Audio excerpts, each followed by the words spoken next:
I've searched and I've searched and I've searched, and I cannot find the name of the gentleman who reminded me that I've got this book. Um, Sorry, I did reply to you and said I would mention you when I did a video on the book. Sorry, I can't find you. I've got so many messages and I've tried and tried and tried, but hopefully you'll see this and you'll know that I did try and remember you. Anyway, the gentleman, whoever he is, um, got in touch with me and said, "Do you have this book, The Guide to Fantasy Art Techniques?" And I do have it. I have got it, and it's just been stored away, and I've completely forgotten about it. So thank you, whoever you are, to remind me about this. Yeah, this is the book, The Guide to Fantasy Art Techniques, or Where Did You Get the Idea? Hang on. Where Did You Get the Idea? Edited by Martin Dean, the fabulous Martin Dean, brother of Roger Dean. Um, this book came out, let's have a look. When did it come out? Um, 1984. All right.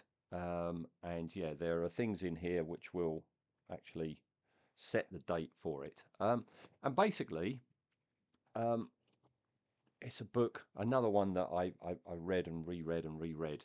Some of the people, featured in this, I, I, wasn't on the same wavelength to, but others certainly was. And this was a must read, a regular read. All right. If you've never seen it before, here we go. We're going to have a flick through, quick flick through. So basically, you have articles on all these fabulous artists. I don't know who After Ward is though. And so yeah, let's go through them one by one. So first up, Jim Burns, the brilliant Jim Burns. Um, right at the moment, I'm doing a stainless steel rat bust, and I've been looking through all my art of books, looking for uh, inspiration for color schemes of costumes and especially weapons as well. So this is all Jim Burns.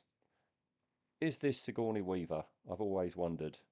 Is that based on Sigourney Weaver? Um, the amazing Ian Miller with his rather disturbing artwork. Okay, there's one thing that I especially know him for. Let's get these all in shot, which is coming up in a minute. Which is, yeah, he did work for a book on like an encyclopedia on Lord of the Rings. Yeah, brilliant.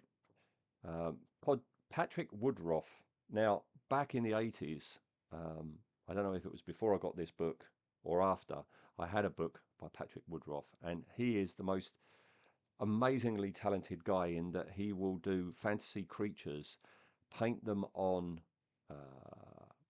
fly, and then cut them out, and then he will put them into nature. So he will create a fairy or an elf, cut it out, put it in nature, and then photograph it. And yeah, you get the likes of these. You can see from the shadows, these are all cutouts. All right, brilliant, brilliant artist. And again, very inspirational for color schemes. He also did regular paintings as well, you know. That one, I can remember, oh, Sacrilege, his book, which was quite a big book. I cut this page out and framed it. I had it on my wall for a long time. Amazing colours. All right. Flying cows. There he is. Philip Castle, he's one of the guys, when I would reread this book, I didn't really read this. He's an airbrush artist, and as you can see, a big fan of real life planes. Um, and his forte seems to be airbrush art, okay, which I couldn't really connect with. I've tried having an airbrush before. I just don't get on with it, okay. But lovely art, but I've got no real connection to it. Sid Mead, of course, I do. Um, I knew about Sid Mead's work before I knew the name Sid Mead. You know, what with his design work on Blade Runner and the likes. Okay, So there we are. There's Blade Runner. All right. And then the legendary Chris Foss, who I knew from the Terran Trade Authority books, which I will be doing a feature on at some point. Also roped in to do design work for Alien as well. I always love it when you see the studio of an artist, you know. Yeah, it says spacecraft sketch, but that I think is one of his designs for the Leviathan, which became the Nostromo. Fabulous art, fabulous. And then yeah, my hero, and I think maybe this is why I bought the book. I think whatever bookshop I got this from, I was flicking through it, and then it's like, Martin Bower, Space 1999. But it's not just Space 1999. Like I say, this book is mid 80s. So not only do you get some of his early um, shots, okay, but he goes through the Nostromo. This article I used to read over and over again, and this paragraph here actually begat the Bauhaus magazine that I used to produce with Martin and my friend Alan and my friend Mark, in that this used to frustrate me. He's talking about the refinery in the Nostromo. He says that was built like a giant wooden box, and we stuck panel lines and lots of accessories all over it to make it look realistic. 90% of the models on Alien were scavenged model kit parts. We used literally thousands of them, ordering in bulk from a model shop. That was frustrating to me because it's like, okay, but what model kits did you use and what parts did you use? And it was that frustration where Martin would be interviewed, and you know, it was only after I become friends with Martin and I found out that actually he did very often put in um, names of kits and stuff, but it was edited out, you know, to keep the the word count down, and that was the the main thrust behind starting up the magazine, where he could go into detail and name all the kit parts. So, as I say, you can date this book because not only do we have the Nostromo, these were the first time I ever saw photos or even was aware that he was going to do a War of the Worlds photo novel.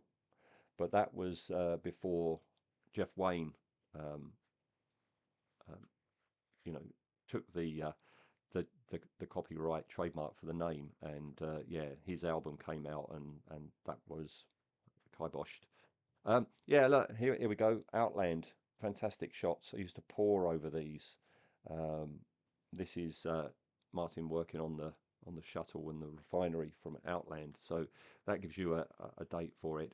We've also got good old Melanie Peach and Hammerstein from 2000 AD. Well, this was Star-Lord.